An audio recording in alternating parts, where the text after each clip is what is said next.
Hello, and welcome to the Santee Church of Christ Bible Study Review and Rewind, where we look over the last text that we studied Sunday at the Santee Church of Christ. Now, we are in Deuteronomy, and we finished chapter 22, of which I actually went over last week. We finished that. And then we got into chapter 23 a little bit. And basically all I'm going to do is I'm going to get into chapter 23 of the part that we covered. And there's really not a lot of commentary that I need to expound on it. Maybe a couple of things. There was a lot said, but most of these laws speak for themselves, and they're typically a little more, there's little more nuance to them than just what they say only. So if you're there, you'll get the benefit of hearing what other people know from what they've studied as well. So starting at chapter 23, verse 1, I'm just going to read through 18 verses. So we're going to go through the first 18 verses, and these laws are what is what God was dispensing in this chapter. He being wounded, crushed, or cut in his male member shall not enter into the assembly of Jehovah. There you go. An illegitimate child shall not enter the assembly of Jehovah, even to the 10th generation.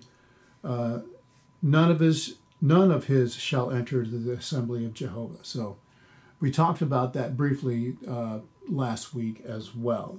An Amorite or Moabite shall not enter the assembly of Jehovah, even to the 10th generation, and none of them shall enter the assembly of Jehovah perpetually. Because they did not meet you with bread and with water on the way when you came out of Egypt, and because they hired against you Balaam, the son of Beor, from Pethor in Mesopotamia, to curse you. But Jehovah your God would not listen to Balaam, and Jehovah your God turned the curse into a blessing to you, which God can do. He's good that way. Because Jehovah your God loved you. You shall not seek their peace nor their prosperity all your days perpetually. You shall not despise an Edomite, for he is your brother. You shall not despise an Egyptian, for you were an alien in his land. Interesting. Sons of the third generation that are born to them may enter into the assembly of Jehovah. Now, we went over that last week a little bit, and that's just talking about basically God is making sure that the influence of people who have other idols and other gods in their life don't enter into these households. When you go, so here's some basic cleanliness laws. When you go forth into a camp against your enemies, then this is a time of war, then keep yourself from every evil thing or unclean thing. If there is among you a man who is not clean because of a discharge at night, then he shall go out outside of the camp. He shall not come into the middle of the camp. And it shall be as evening is turning, he shall bathe with water, and as the sun is going, he shall come into the middle of the camp. Also you shall have a place outside the camp, and you shall go out there, and you shall have a tool of your staff. And it shall be as you sit outside, you shall dig with it, and you shall turn it back, and shall cover that which comes from you, which is basically you dig a latrine when duty calls, for lack of a better term.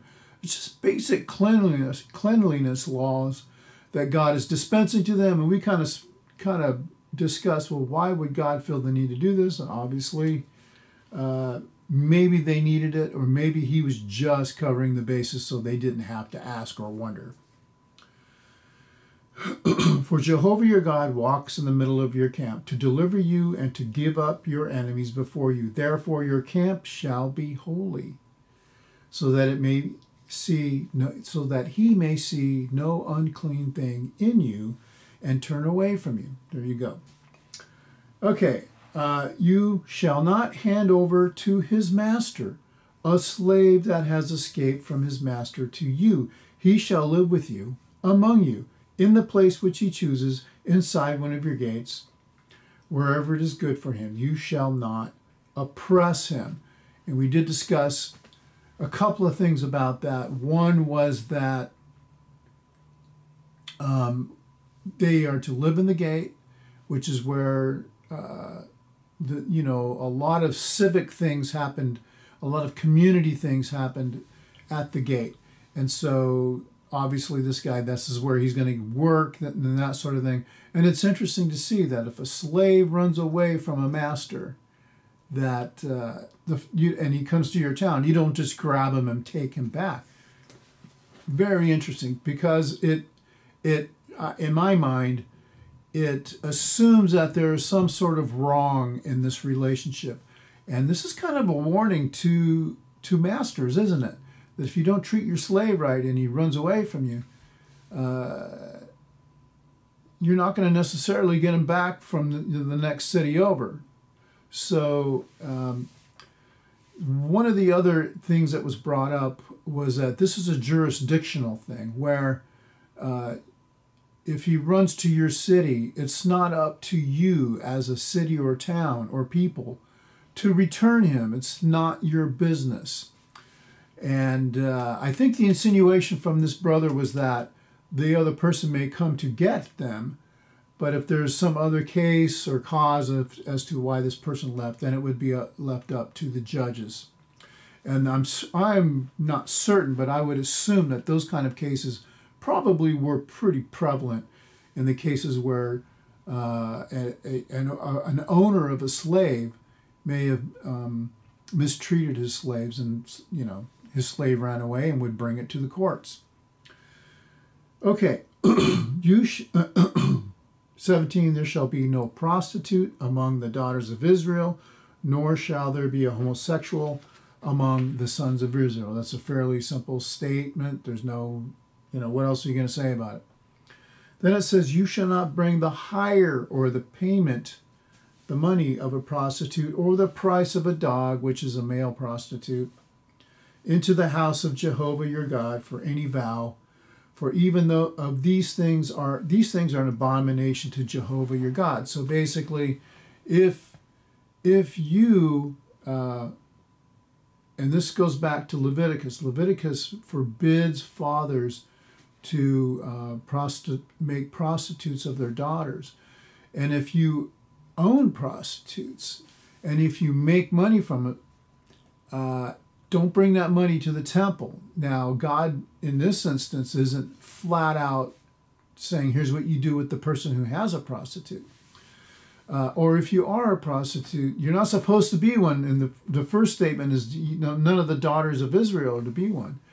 But it's talking about people who have money from this venture, bringing it into the temple. And God saying, no, you don't do that. I don't want to see that money because I don't approve of the practice. So that's where we got. That's as far as we got. We're going to start in 23:19. And there's 3 more points we're going to make this following Sunday. And we may even get into chapter 24, which is that it's not a controversial section, but it talks about divorce in the time of Moses and what Moses, the allowance Moses made concerning divorce, and how we're going to discuss it as well, I'm sure, in the time of Christ. So that was it. That's what we went over. And so, if you want to read it yourself, please do. Those aren't a lot of verses, and we did expound quite a bit on all of this. Essentially, it's still God looking to keep his people pure and just and compassionate. So if you have any questions, feel free to join us. We have Bible study on Sunday morning at 9 o'clock in the morning, or Wednesday evening at 7 o'clock. And that is finishing up 1 Peter, probably getting into 2 Peter. And we would welcome you. If you have any other questions, you can notice us, send us a note from either our website or YouTube or Facebook sites. Thank you, and may God bless you. Thank you.